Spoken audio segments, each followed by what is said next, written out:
Hi, this is Jeremy Clyde, and you are privileged to be watching Rabbi Doug. We're gonna see Rabbi Doug.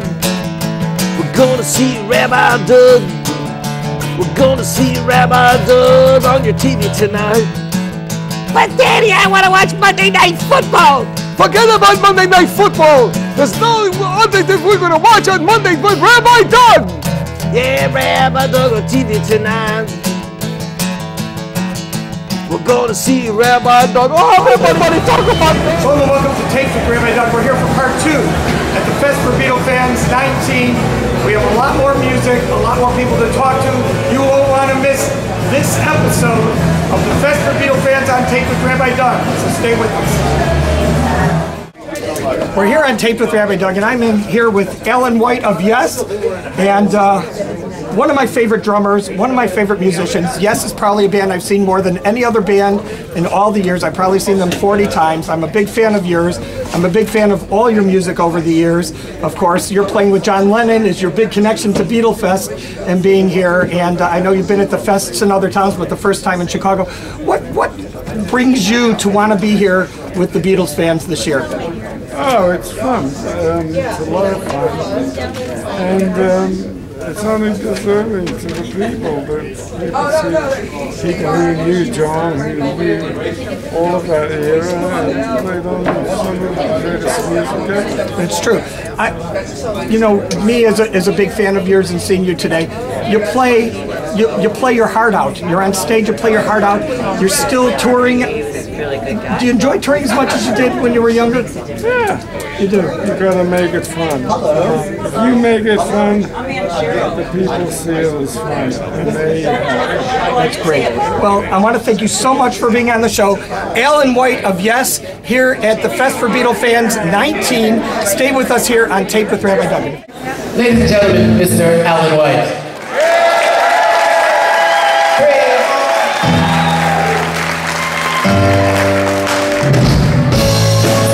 Gonna get you, knock you on the head. You better get yourself together. Pretty soon you're gonna be dead. What the world you're thinking of? Laughing in the face of love. What on earth you trying to do? It's up to you. Karma's gonna get you. Gonna look you right in the face. You better get yourself together, darling. Join the human race. How in the world you gonna see? Laughing at fools like me. Who on earth you think you are? A superstar.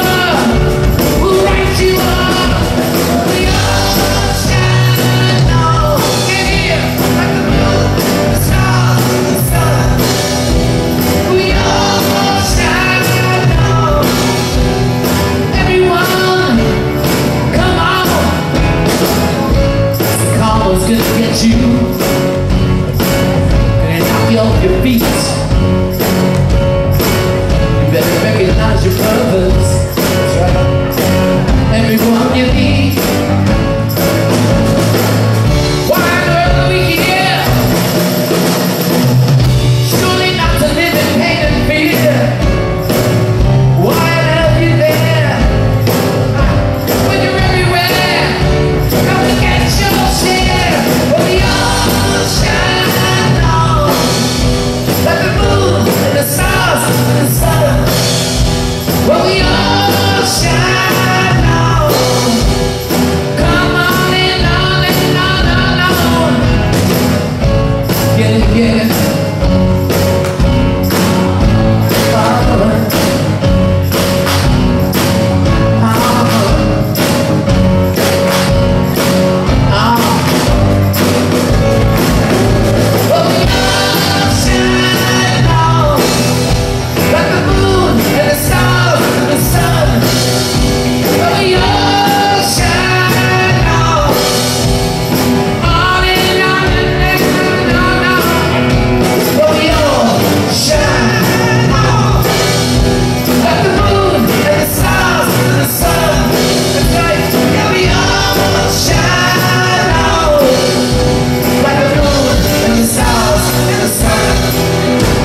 Hi, I'm Alan White of Yes, and you're watching Rabbi Doug.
Welcome back. We're here at the Fest for Beatles Fans 19, and I am here with Ken Mansfield. He was the U.S. manager for Apple Records at the same time that the Beatles' last live concert on the roof, which is famous, of course, Let It Be, and he was there with them at the time. He wrote this book, which I'm going to show right now. This is it, The Roof, the Beatles' final concert by Ken Mansfield, and he's the man in the white coat, right back there in the white coat. How did you end up there? Were there who else was up there with you besides the musicians? It was just the Beatles and the photography people and the sound people, and then four of us, Yoko, myself, Maureen, Ringo's wife, and a girl named Isabel. We were the only audience up there. Linda wasn't there? No, Linda wasn't there, Patty wasn't there. We figured they were probably out shopping. And so we were the audience. And I told Nick also our seats were comped. We didn't have to pay. Very nice, very nice. So, when you wrote this book, was your thought that you wanted to share the experience with people, or that it was such a phenomenal event that everyone had to know about it? You know, what I did is I approached the thing, it was personal. The feelings we had, not the facts, not the length of the song. There were people up there that were friends. We'd all worked together a long time. It was the last time they were playing. It was a very emotional thing for all of us. So I wrote this book. I wanted people to meet the Beatles, to be in the building, take them to the building, let them get the feelings we had. so it's a very personal book. And How many years were you with Apple Records? I was with, well, we set it up in '68, and then I left in '78, which was a part of it. That's when they set the thing up, and then, of course, after the concert, they broke up after that. So Was there a feeling that there was tension up there on the rooftop? That people, that they weren't getting along up there besides while they were playing? Well, we all knew that going up. In fact, they almost didn't come up through the door to play it. But once they started playing, they looked at each other, Paul and John looked at each other, and they went, yeah, this is us. We're buds, we're band, we're a good band, we've been good friends for a long time.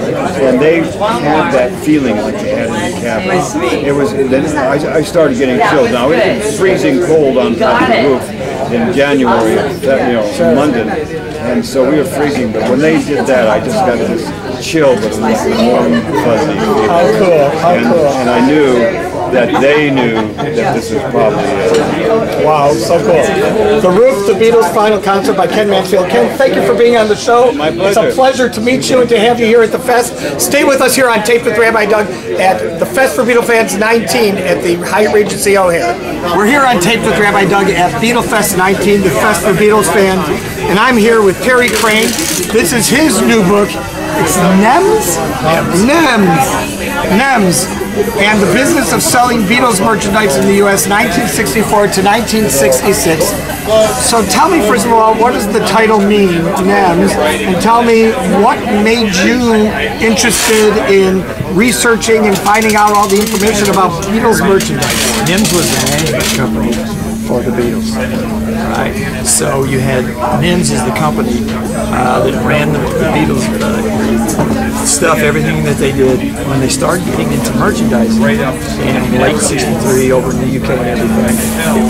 It was getting so much that NEMS decided, well, we really don't want to make the decisions about merchandising. We're going to have some offset companies. One of them was named Tab, and they're the ones that took care of all the Beatles merchandising items in the United States. There was 150 items that were given licenses to be able to sell in the U.S. during 1964 and 66. This book is about those 150 items, and it's a history of each of those items. Wow. This book, if you're looking for a price guide and all that about how much they're worth, don't buy this book, because there's not a price in this entire book. This will say this doll, here's the company that made it, maybe who designed it, why they did it, where the company was located, more about that kind of thing, the background of each item, instead of all right, so in our few minutes on the show, let me ask you this question, Terri. Of all the merchandise that we look at in the book here, some of it I've seen before, some of it I haven't. What would you say is the rarest? What piece is the rarest piece of merchandise that was 62 to 64 in this book that you barely would ever be able to find today? I think right now, the two most rare items that I've heard of, one of them was the record player, because they only made 5,000, and it was $29.95 when you bought it, so a lot of people didn't buy it at that time. And the second one, there's a set of dolls that we had. The bobblehead dolls were about 8.5 inches. Well, there was a set of dolls that were 15 inches that weren't really designed to sell at the store. They were designed more to be a PR for the small ones. So those 50-inch dolls are now, some of them, if you get the set, some of them are over $10,000 for the set. Really? But one of the coolest items in the whole thing, I think, is what's called drawn hair from the Beatles. All right? You had a piece of cardboard that they gave you, and they had John Paul, Jordan, Ringo. So you pulled off, let's say, Ringo, you put Ringo in a glass of water, and within a week, the cheetah seeds that were on Ringo's head started sprouting up hair and all this kind of stuff. So you pulled Ringo out of the piece of paper, and you could cut Ringo's hair. And you had your own chia beetles to cut their hair. Cut their hair. Cool. Terri, so nice to meet you. Terri Crain, his interesting book, NEMS, and if you want more information, info@tvrabbi.com. I'll forward it on to him, and I know he'll get back to you. I will. Stay with us here at the Fest for Beatles Fans 19 on Taped with Rabbi Doug.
We're here on Taped with Rabbi Doug. I'm here with Bob Berger. Okay, we're here on Taped with Rabbi Doug. I'm here with Zeek Weekling. He is of the Weeklings, of course, and we've had everyone on the show except for Zeek before, except playing music, but never talking to him. I rarely give interviews. Well, it's our honor to have your rare interview today. I know last year you had a family birthday or something like that. You left early, so I didn't get to talk to you. Yes. But I'm glad you're here this year. Tell me, now the Weeklings, you did this great song with Peter Noon, which is all over the radio. Yes. Your songs, just in general, are being played on a lot of the, let's say, alternative stations. A lot on the Beatles channel, a lot on Underground Garage. You know, I hear you all the time. WXRT in Chicago. We hear some Weeklings.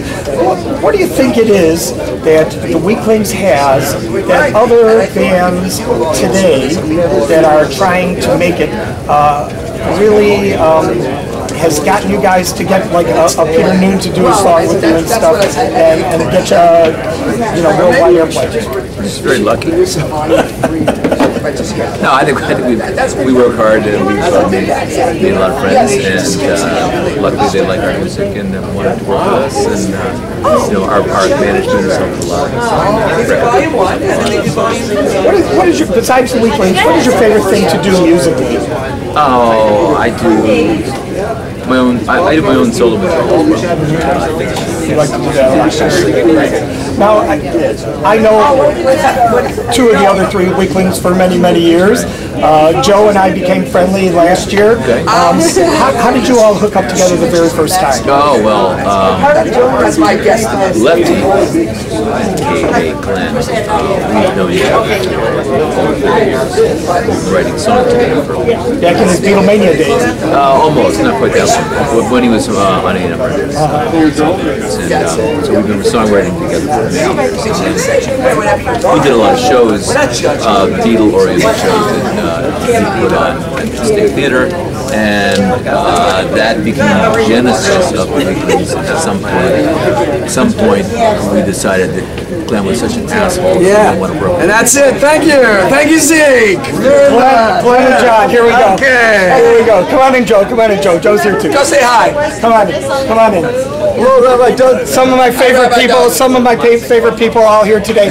You know, I wanted while we're talking about Glen is also appearing with the band called The Orchestra, which is with former members of ELO going around and performing, and he's playing here in the Chicago area in Waukegan in a few weeks, and we're looking forward to that as well. How did you hook up with them? I really want to know. I got arrested with them, and I was in a jail cell, and we harmonized great. And that's that. Thank you. All right, very good. Anyway, Joe, John, thank you so much, everyone. I thought this was going to be my interview. It was going to be, but unfortunately, you have a band that follows you everywhere. See ya. This is Zeek. He is a Weekling, and we're here on Tape with Rabbi Doug. Stay with us. Thanks. Hello, this is Peter Noon Herman from Herman Summits. Watched Tape with Rabbi Doug. We're here on Taped with Rabbi Doug. I am here with Mark Lewisohn. Welcome to the show again. He was on our show a number of years ago.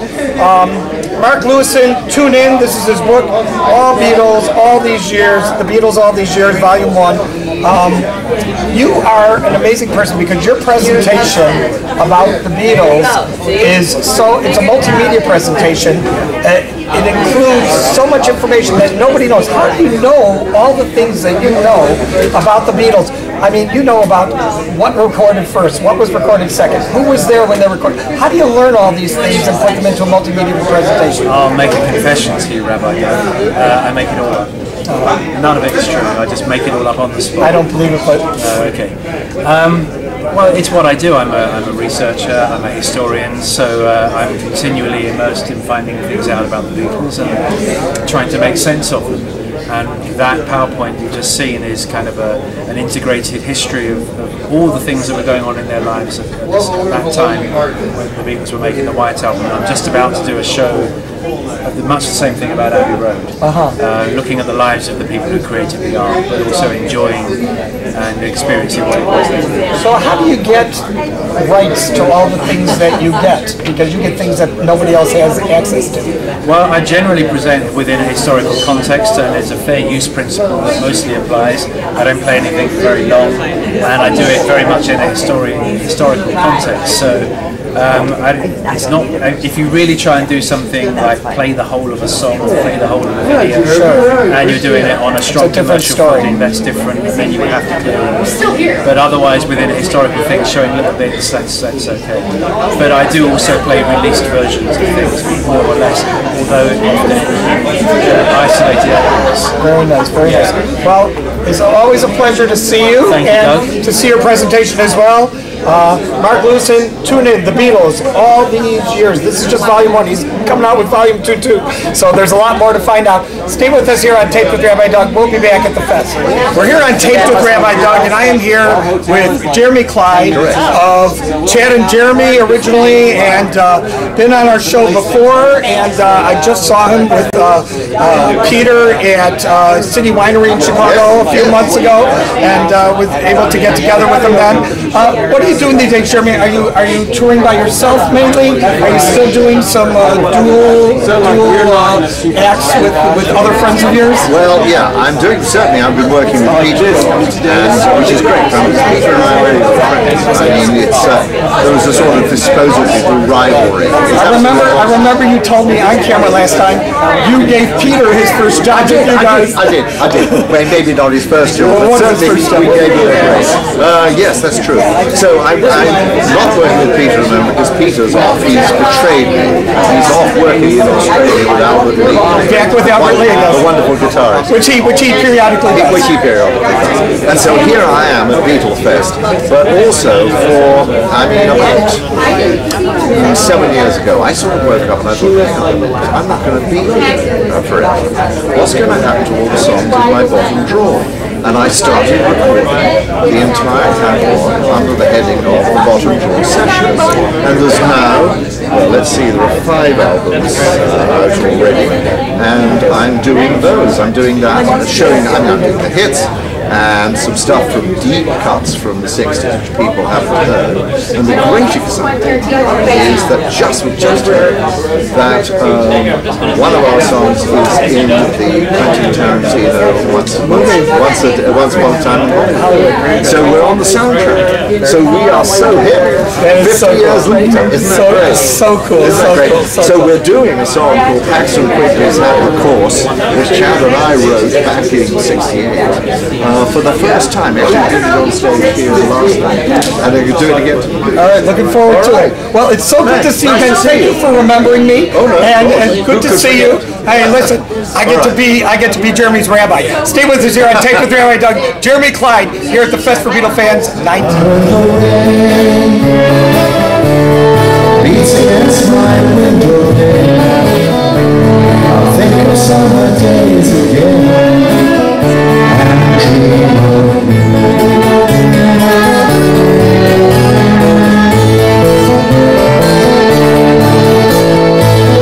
They say that all good things must end someday.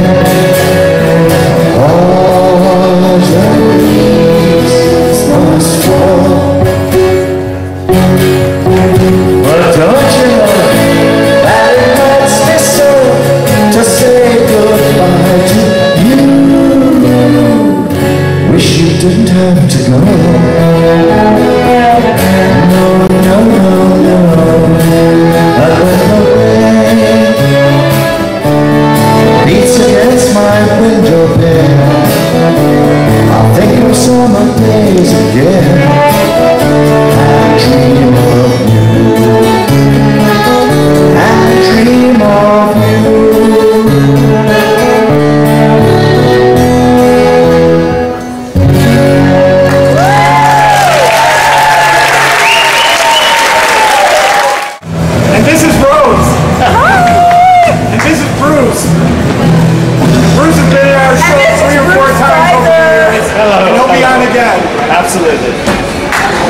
our website, www.tvrabbi.com.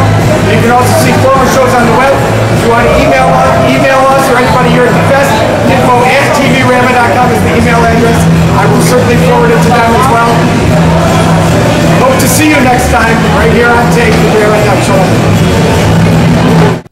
Hi, this is John Records Landecker, and this has been a Taped with Rabbi Doug production.